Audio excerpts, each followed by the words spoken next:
This program is brought to you by Moïse Mbie Ministries.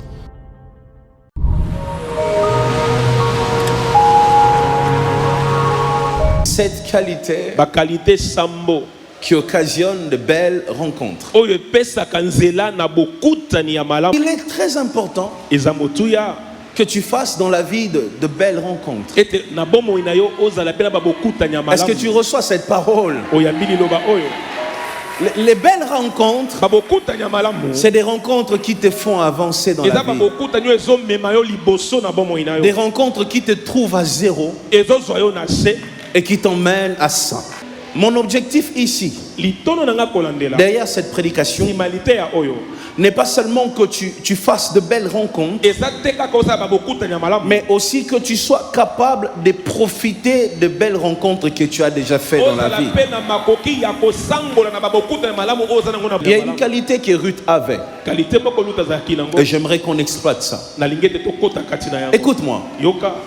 Ruth avait la capacité d'accorder une seconde chance. Naomi perd son mari Christian. 2. Naomi qui a perdu son mari perd son premier fils, Machlon. Naomi perd encore une troisième personne. Son nom c'est Kiljon. Naomi est restée seule.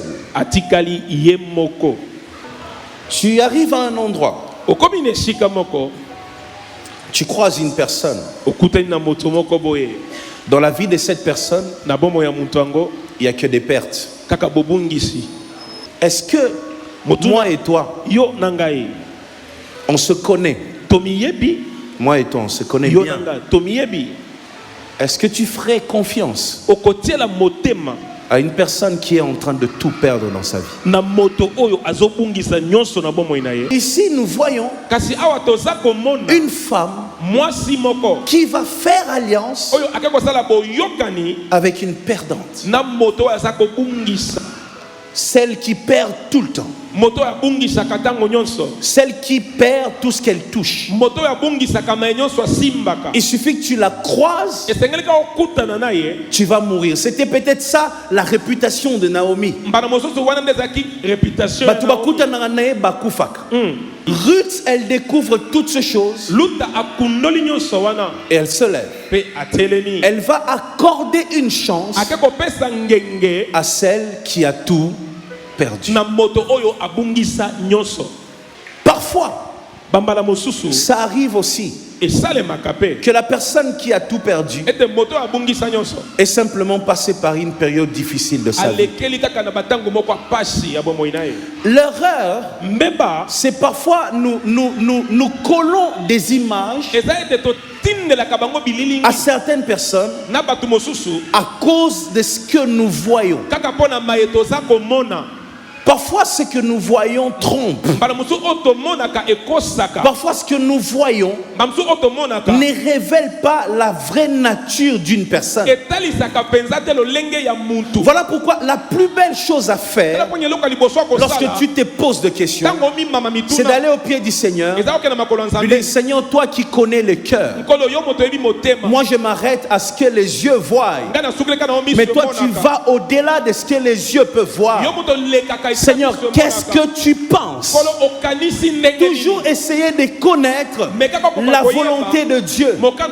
Tu sais, Jésus a accordé une seconde chance à Pierre.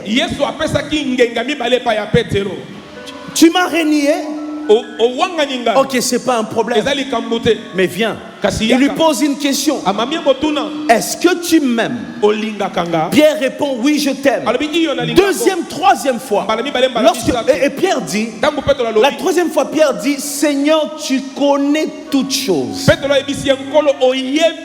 Cela veut dire, tu sais que j'avais menti. Tu sais que j'avais abandonné. Mais je t'aime. Tu entends ça? Tu dois être capable dans la vie d'accorder une chance. Accorde une chance. Moïse, qui fut un sauveur, a commencé par être un tueur. Il a tué un Égyptien. Ensuite, il est venu sauver. Si les enfants d'Israël restaient sur les tueurs, ils n'allaient jamais profiter du sauveur. Parfois, il faut oublier celui qui a tué pour profiter du sauveur. Et c'est ce que plusieurs ratent dans la vie. Il m'a fait du mal. Donne une seconde chance. Si le Seigneur permet ça dans ton cœur, si le Seigneur te dit continue, continue. Je ne suis pas en train de dire que chaque fois que tu seras frappé, tu dois fermer les yeux. Parfois il y a des coups. C'est Dieu seulement qui est en train de dire arrête. Déplace-toi, va ailleurs. Mais il y a aussi des coups par erreur, par faiblesse humaine. L'homme n'a pas prémédité ça, mais c'est arrivé. Ne reste pas sur les tueurs. Essaye de découvrir les sauveurs dans les tueurs. Et j'ai même envie de dire, parfois dans un tueur se cache un sauveur. Parfois dans la perdante se cache un Boaz. Reste pas sur les mauvaises images. Purifie tes pensées et continue à profiter des grâces que le Seigneur a mis à ta disposition au nom de Jésus-Christ. Deuxième qualité, la capacité à se libérer du passé. Si tu veux faire des rencontres et profiter de ces rencontres, tu dois être capable de te libérer du passé. Si Ruth devait faire le bilan de ces 9 années avec Machlon, elle dirait sûrement ma vie est un échec. Comme toi aussi parfois tu te regardes. Tu regardes ta vie comme un échec. Tu te souviens des événements passés, des chocs, les choses qui ont fait mal, les choses qui ont blessé. Et quand tu te lèves, chaque fois que tu veux essayer, tu te souviens des échecs et tu as peur. Je vous ai toujours dit une chose. Les problèmes avec les échecs, c'est que les échecs affaiblissent ta foi. Les échecs touche à ta foi. Chaque fois que tu veux oser, en plus il y a la voix du diable qui te dit comme tu avais échoué, tu vas encore échouer. Il y a peut-être une voix qui te dit ça. Voilà pourquoi aujourd'hui tu ne sais peut-être plus profiter de la vie, des belles choses qui t'arrivent, des bonnes personnes que Dieu envoie vers toi, mais tu ne sais pas profiter d'eux. Pourquoi? Parce que tu dis ceux-là m'ont blessé, eux aussi vont me blesser. Le problème avec ceux qui ont vécu que des déceptions, vous remarquez que très souvent ils ne savent plus faire confiance. Ruth a vécu des déceptions, mais elle a su faire encore confiance. Le Seigneur m'envoie ce matin pour aider ton cœur. ton cœur blessé. Pendant que je parle, je vois un cœur qui saigne. Et le Seigneur me dit, Moïse, aide son cœur. Guéris son cœur. Et c'est ce que je veux faire. Parce que c'est la mission que l'Éternel me confie. Laisse-moi parler à ton cœur. Toutes les personnes ne sont pas mauvaises.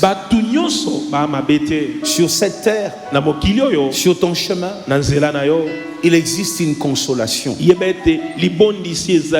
suffit de continuer à marcher, de continuer à croire que Dieu est bon. Il ne m'a pas laissé tomber. Il me donnera ce que je cherche. La méchanceté des hommes, je t'ai toujours dit, ne devrait jamais changer la nature de ton cœur. Une succession d'échecs ne veut pas dire que sur ta route il n'y a que des échecs. Il y a des moments où Dieu permet certaines choses, peut-être pour t'enseigner, peut-être pour te fortifier, peut-être pour te transformer. Le Seigneur peut permettre des échecs pour que tu te caches et que tu te transformes et que tu te renouvelles. Si tu pensais que ta vie est un échec, laisse-moi te dire, tu es passé par des échecs, mais ta vie n'est pas un échec. Troisième chose, comprendre le rôle d'une alliance dans le parcours. Ruth avait cette qualité. Elle savait ce qu'une alliance représentait. Je vais seulement te donner une parole que tu vas garder. On reconnaît que tu es en alliance avec un oint lorsque son ministère influence tes choix et ta foi. Il ne suffit pas de dire, pasteur, je suis dans ton alliance, mais il faut plutôt que mes messages, mes prédications, ma doctrine, ma foi puissent influencer tes choix et ta foi. Lorsque tes choix et ta foi sont influencés par mon ministère, c'est là que tu es en alliance. Tant que ce n'est pas encore le cas, donc tu es membre de l'église, mais tu n'es pas encore en alliance. Mais ceux qui réussissent, c'est ceux qui savent ce qu'une alliance peut apporter dans la vie d'un homme. Si tes origines te condamnent, une alliance peut te sauver.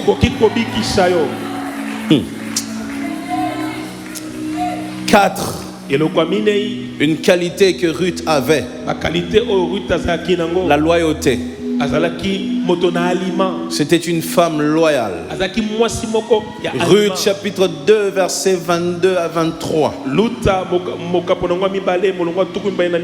Ruth chapitre 2 versets 22 à 23. Qu'est-ce que la Bible dit? Et Naomi dit à Ruth, sa belle-fille, il est bon, ma fille, que tu sortes avec ses servantes et qu'on ne te rencontre pas dans un autre champ. Est-ce que tu entends ça? Dis avec moi qu'on ne te rencontre pas dans un autre champ. Elle resta donc avec les servantes de Boaz pour glaner jusqu'à la fin de la moisson des orgues et de la moisson du froment. Et elle demeurait avec sa belle-mère. Ça veut dire, lorsqu'elle est arrivée à Bethléem, c'est une femme qui sort d'un pays où il y a la malédiction. Elle a tout perdu. Et selon le commentaire, à la fin, on va lire ça, je crois au chapitre 4 de ce même livre. La Bible précise que Naomi, lorsqu'elle est arrivée elle est rentrée à Bethléem, la Bible dit Naomi s'est retrouvée dans un piaka. Alors le mpiaka était tellement fort que Naomi avait vendu la maison que Elimelech avait laissée. Donc ça veut dire qu'elle s'est retrouvée avec une femme qui était sans domicile. Mais elle continuait à l'écouter. La loyauté ou la fidélité ne se manifeste pas dans des moments de bonheur. C'est dans des moments difficiles qu'on reconnaît ceux qui sont loyaux et fidèles. Il y a des portes qui s'ouvrent que si tu as fait preuve de loyauté dans la vie.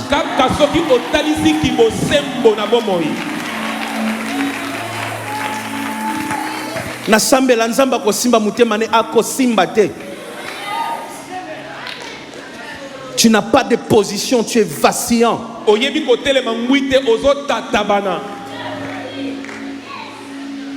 y a des portes qui s'ouvrent que pour ceux qui ont fait preuve de loyauté.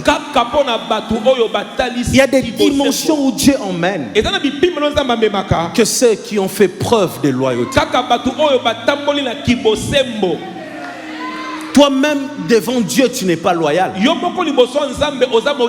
Il suffit mpiaka muke, tu vas dans la maison biska ba sokola batu. Mpiaka muke boy, il suffit oliate na tongo. Il suffit ozanga lipa. Tu vas chercher je ne sais pas qui. Tu vas tomber je ne sais pas dans les mains de qui. Il y a des portes qui ne s'ouvrent pas par la prière de jeudi et mercredi. Non. C'est moi le pasteur qui le dit et j'assume. C'est pas un païen qui te le dit. C'est un pasteur qui te le dit. Parce que je sais de quoi je parle. Dieu lorsqu'il veut t'élever, il te fait passer par des tests. Et dans l'examen de Dieu, il n'y a pas seulement le savoir prier, mais il y a aussi le savoir être fidèle. Il y a certaines personnes qui t'observent, mais tu ne sais pas. Il y a certaines personnes qui se posent une question. Ozala Kikuna. Oye pas pasteur Marcel Ofingi pasteur na yo yakala. So pasteur Marcel Omituna. Pasteur wa akala ya yo Ofingi ebongo. Siko ngande osangani. Ruth était loyale. Elle était claire dans sa position. Ce qu'elle disait, c'est ce qu'il y avait dans son cœur. David dit, même si tu viens la nuit, ce qui sort de ma bouche, c'est ce qu'il y a dans mon cœur. 2 Timothée 2:2. Il existe des portes dans la cour des grands qui s'ouvrent. Et ce que tu as entendu de moi en présence de beaucoup de témoins, confie-le à des hommes comment? Des hommes fidèles. Comme pour dire, on ne confie pas tout à n'importe qui.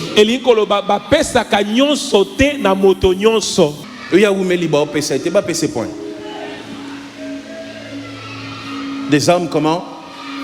Fidèles, pas des hommes, pas des anciens. Est-ce qu'on a dit anciens là-bas? Des hommes comment? Cinquième chose que Ruth avait, l'humilité. L'humilité. Viens. Yaka. Tu vois, lui, il est là. On marche ensemble. Toi, tu vas moissonner. Tu vas commencer à faire ça. Ok? Ok. Maintenant, moi, je suis Ruth. Allez, on commence. Il moissonne. Moi, je suis la pauvre Ruth. Derrière. Je fais quoi? je ramasse et j'accepte d'être derrière.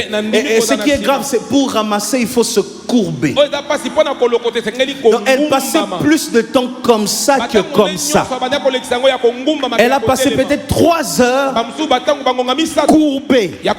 Non seulement elle est courbée, mais elle est derrière. Il existe des portes qui s'ouvrent que lorsque tu acceptes d'être derrière quelqu'un. Si tu écoutes ces messages attentivement,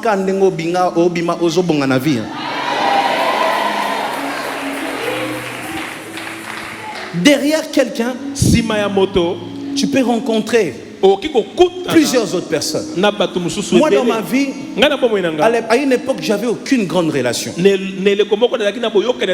gens jouaient avec moi comme ils voulaient. Je fais une relation avec quelqu'un.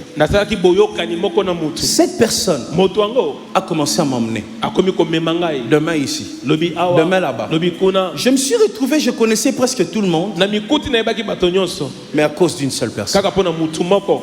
J'étais juste derrière cette personne. Et cette personne, quand elle ouvrait les portes, elle ouvrait aussi pour moi. Chaque fois que j'avais un problème, la personne me disait, j'appelle telle personne, va le voir. Et quand tu entres, c'est sans audience. Pourquoi? Parce que tu as accepté d'être derrière quelqu'un. Derrière quelqu'un, tu rencontreras quelqu'un. Parfois, il faut oublier la position pour regarder l'objectif. J'ai été prédicateur derrière de pasteurs. Je quitte ici, on m'envoie là-bas. Là-bas, on m'envoie là-bas. J'ai assisté de pasteurs. Je suis devenu coordonnateur de la jeunesse. Je suis devenu adjoint de celui qui était ici. Et je suis Moïse Mbi aujourd'hui. 6e, l'esprit du travail. Ruth 2:7, on y va rapidement. Elle a dit, permettez-moi de glaner et de ramasser des épis entre les gerbes derrière les moissonneurs. Et depuis ce matin qu'elle est venue, elle a été debout. Tu entends ça? Elle a été debout jusqu'à présent. Ça veut dire, ça la rapport à ce qui est les travailleurs. Donc les travailleurs sont surpris de voir qu'il y a une femme qui est arrivée. Depuis elle est debout. Elle travaille comme un homme. Elle travaille comme un homme. L'esprit du travail. Ruth n'était pas une fainéante. Elle a rencontré Boaz par le travail. Est-ce que tu sais qu'il y a une qualité de personnes que tu peux croiser que dans un milieu professionnel? Nawenzo Mon a été. Oh. Toi, tu penses que tu vas le croiser à Zigida? Mbala langa, c'est ça. Non, il y a des gens que tu ne croises pas à Zigida, qu'on se dise de vérité. Il y a une catégorie d'hommes que tu ne vas pas croiser dans un dessin essai. Tu vas les croiser que dans un milieu professionnel. Donc il faut travailler pour les rencontrer un jour. Tant que tu ne fais rien, tu n'as pas de chance pour les rencontrer. Ruth a croisé Boaz dans le travail. Sois dévoué dans ton travail. Quand tu fais un travail, fais-le pas pour gagner seulement l'argent, mais pour être les meilleurs. Parce qu'il y a une catégorie d'hommes, tu peux attirer leur regard que par la qualité du travail. Il y a des travailleurs ébellés dans une entreprise, mais il y a un qui va marquer ton cœur par son dévouement dans le travail.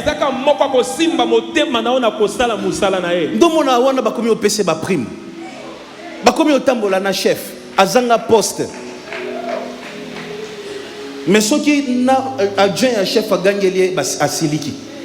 Au moins un chef à Siliki. Parce que toi tu as le poste, mais c'est lui le bosseur. Ruth, c'était le travail. Elle travaillait. Elle n'était pas là assise, elle dit.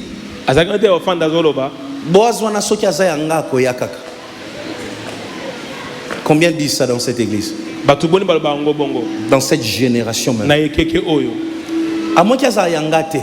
Ce kaza yanga. Akoya kaka. Choyo kiboaz a Bali kuna na Afrique du Sud. Koloti kinga.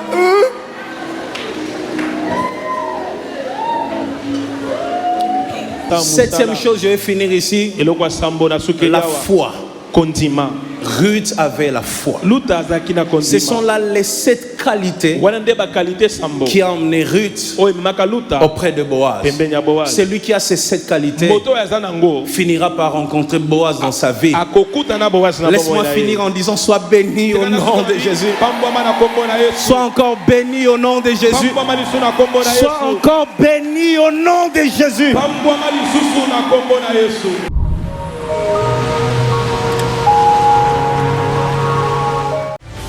This program is brought to you by Moise Mbie Ministries.